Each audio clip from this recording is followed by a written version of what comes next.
My name is Jamie Spry, and for the last few weeks I've been discipling a kid named Grayson Snyder. And Grayson is one of the kids in my youth group, and see, he's a freshman in high school this year, so he gets all the fun of high school, which, not that fun, but hey, don't tell him that. And so the way we've been meeting is we've been using Google Hangouts, the video chat service on there, because we found that it's way more reliable than the Skype program for this a whole lot of reasons. So we've been using Google Hangouts, and see, the reason we opted for the video chat service and not like meeting face to face in person was for a few reasons. One, Grayson can't drive. So with Grayson not being able to drive, that just was really hard because, we'd have to coordinate with his mom or his dad to get a ride, or I would have to go pick him up every time, and it just, a lot of work. And then two, the reason we opted for the video service and not person to person was because our schedules are crazy. He has basketball, he has schoolwork, homework, all this. I work every day, and then after that I have to go home and I have to do schoolwork and I have other stuff. And so it was a whole lot easier to be able to do the video chat service rather than the face-to-face meeting. And then what we did was we met on Tuesday nights unless something happened. Like if he had a lot of homework or I had homework, or maybe he had basketball, or just something happened and came up, we would switch it. But we usually always did it on Tuesday nights unless we couldn't, in which case we'd usually go a Saturday or a Sunday, something about the lazy weekends that just really make you want to video chat for discipleship, right? But the way we used the book Multiply, and the way we did it was we both would read the chapter. We went through one chapter a week. That way it wouldn't be too much stress on him to have to read too much. It wouldn't be too much stress on me because I'm already reading a whole bunch of books anyways. So we would go through one chapter a week, and then on top of that, in the chapter there was different questions. And so I had him answer the questions, and I also would answer the questions, right? And then when we met up on the discipleship part, when we would actually get into the video chat, we'd spend the first 15 minutes just talking, just being friends, just doing life kind of things. Just chilling basically.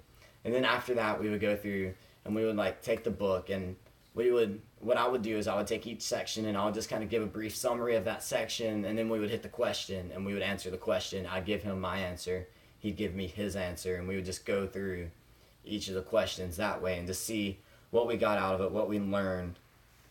And that way we would both be getting something out of it and not just him getting something out of it, because I fully believe that in discipleship making that not only the discipler but also the disciplee can get something out of it. I said those backwards. The disciplee gets something out of it, but the discipler can also get something out of it. And so that's why we did it that way. And then also I would usually look at what we were talking about, and I would try to find some kind of scripture passage to really just go along with the section to make it more than just reading a book. We would also use some of the Bible. We try to throw Bible in every week. That way it's just to get more into the Bible. And so through that, I learned quite a few things. One of the big things that I learned was that it doesn't matter how old someone is as to if God can use them or not. So what I mean by that, obviously everyone's oh, God can use you no matter what. He can use you no matter your age, right? Everyone knows that and believes that, but then there's one thing to know it, and then there's one thing to see it happen. And see, I got to see that happen with Grayson. Grayson's a freshman in high school, and if you remember your freshman year in high school, God was the farthest thing on my mind, at least my freshman year of high school. I was just focused on school, girls, sports, homework, family, everything else. But to see Grayson, who's a freshman, go through and talk to me about how he's talking to some of the kids in his class that no one else likes, how he's kind of sharing Jesus, how he's just, maybe he's doing nothing more than just being kind to someone who is not easily being kind to.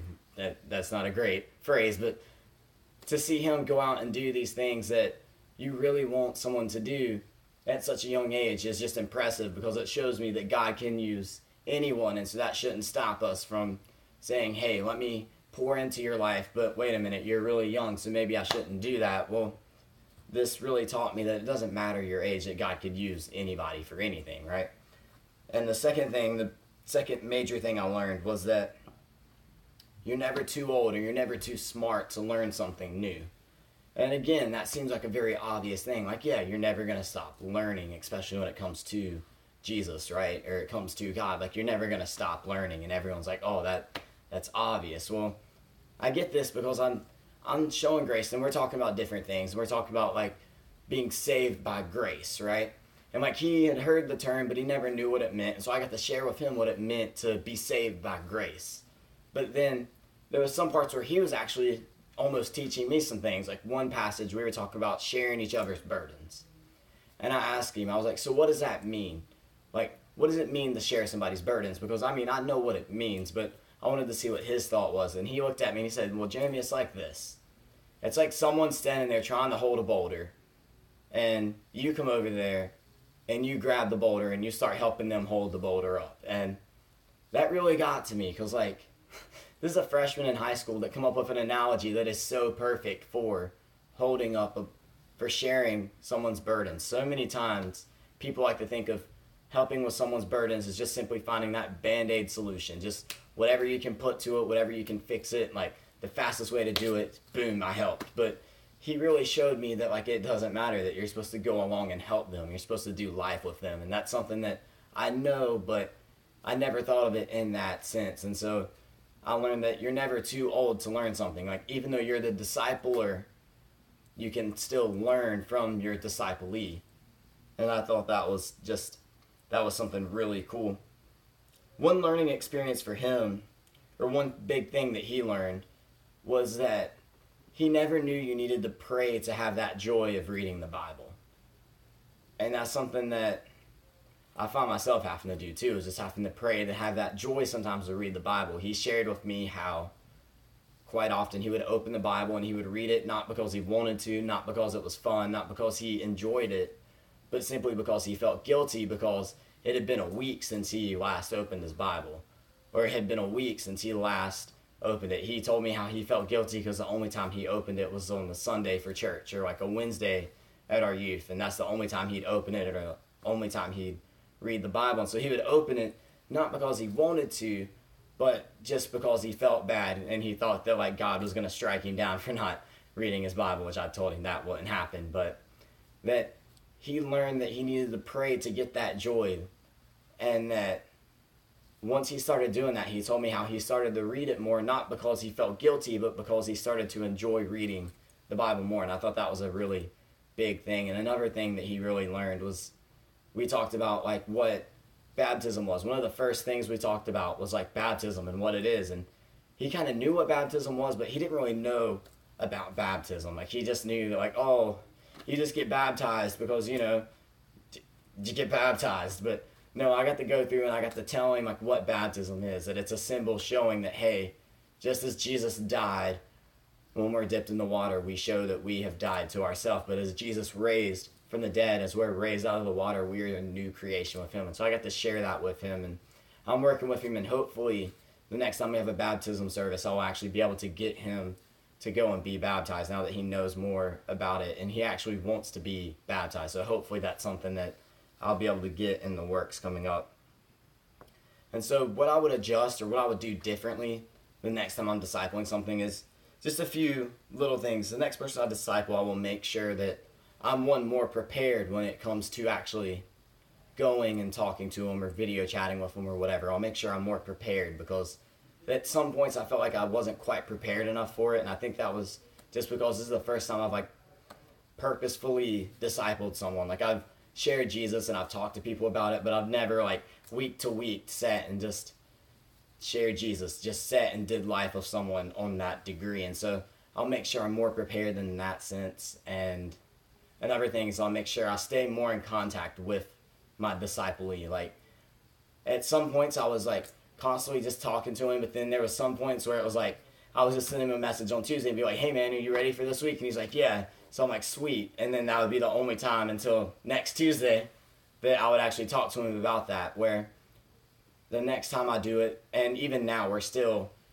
video chatting some, and I'm trying to keep up more contact than just like a 1 week, like, hey, are we still on? Like, I'll make sure to be doing life more with him instead of just once a week recap. And so that's one big thing that I'd make sure. And then another thing is I'd make sure that we would be maybe not meeting more than once a week, but that, like I said, we would stay in contact and maybe even be able to meet once or twice a week. Maybe one day we would meet and we would go through like the Bible, and we would go through like the book, or we would go through whatever material we're working through. But then maybe the other day we would just sit down and we'd just talk. We'd just chill, you know? Just, we would be friends. And so that's some things that I might do differently. And then the last thing, what did I do to encourage him about sharing others? Well, from the beginning, I told him that the reason I'm doing this, the reason I chose him, the reason I'm discipling him is so that he will be able to go out and make disciples himself. That the ultimate goal is to make disciples that make disciples that make disciples and so on, right? And I shared with him that the whole point of this is so that he can go out and do the same. And now, while I say that, we're not done. We're actually still going through the book. We only did one chapter a week, like I said, just to ease the workload on him, ease the workload on me, but we're still going through the book to this day, that we're still going through it. We're still working through the book Multiply. We're still video chatting and getting things done. We hadn't done it as much here recently because of finals for me and tests and homework, and then also he's had tests and basketball, and so our schedules have been kind of crazy, but we're still talking, we're still planning on meeting, we're still going through the book. But the ultimate goal, as I've told him from the beginning, is that once he has all this information, he'll be able to go out and make a disciple that will ultimately be able to make a disciple, to make a disciple, to make a disciple, right? So that's just what I've learned throughout these weeks. It's been a great learning experience, and that's one of my highlights of the week, is being able to just sit down on video chat and just get to talk to Grayson and see how his week was and what all he did and what he got from the chapter, from the book. And so yeah, it's great.